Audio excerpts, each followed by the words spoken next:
Imagine you've just bought the most beautiful chocolate bar ever created, the kind that looks like it should be protected by lasers and displayed in a museum of extremely important snacks, and you can already hear imaginary music playing as you hold it in your hands like a treasure map leading directly to happiness. You've been waiting all day for this chocolate, thinking about it during math class, dreaming about it during lunch, and now it's finally yours.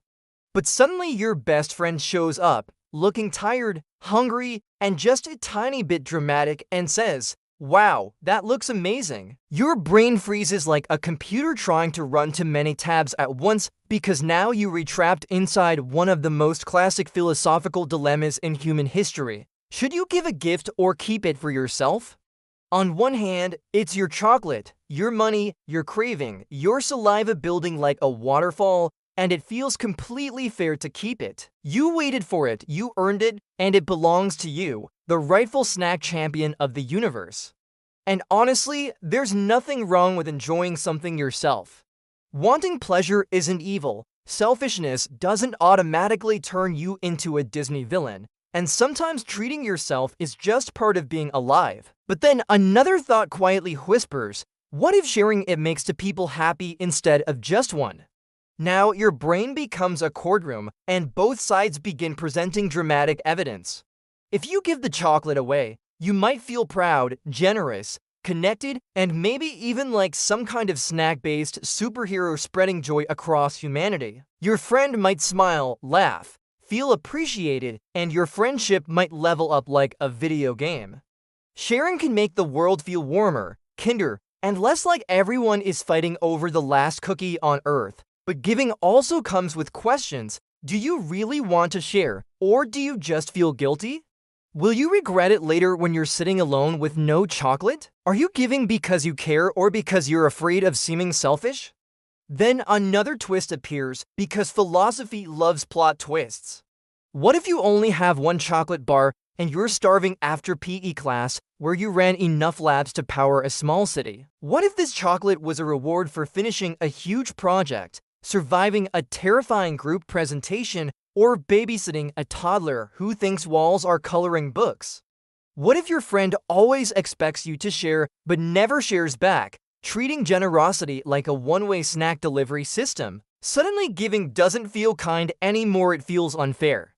And keeping the chocolate suddenly feels like respecting your own needs instead of ignoring them.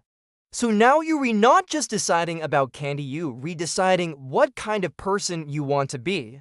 A happy person, a fair person, a kind person, a confident person who can say yes or say no without panicking. Philosophy doesn't hand you a rulebook telling you the correct choice, because real life isn't that simple.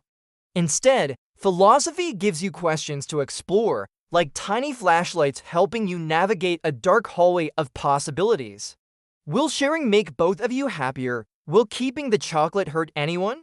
Are you afraid of disappointing someone or excited to spread kindness? Would you want someone to treat you the same way if the situation were reversed? And here is a bigger question that philosophers love to ask. What would happen if everyone behaved like you in this moment? If everyone kept every snack to themselves all the time, the world might feel colder, lonelier, and full of unopened chocolate bars protected like national treasures. But if everyone gave everything away all the time, nobody would have anything left, and people might feel exhausted, pressured, or taken advantage of. So the right choice isn't to always give or always keep it, as learning to balance care for others with care for yourself. Maybe you share half, maybe you offer a bite. Maybe you keep it and tell your friend you'll get snacks together next time. Maybe you decide to enjoy it now and share something else later. The important part isn't the chocolate, it's the thinking behind the choice. Because gifts aren't really about objects. They're about connection, appreciation, kindness, respect, and understanding that happiness grows when we consider each other. So the next time you're holding something wonderful and someone else wants it too, pause for one thoughtful moment before acting.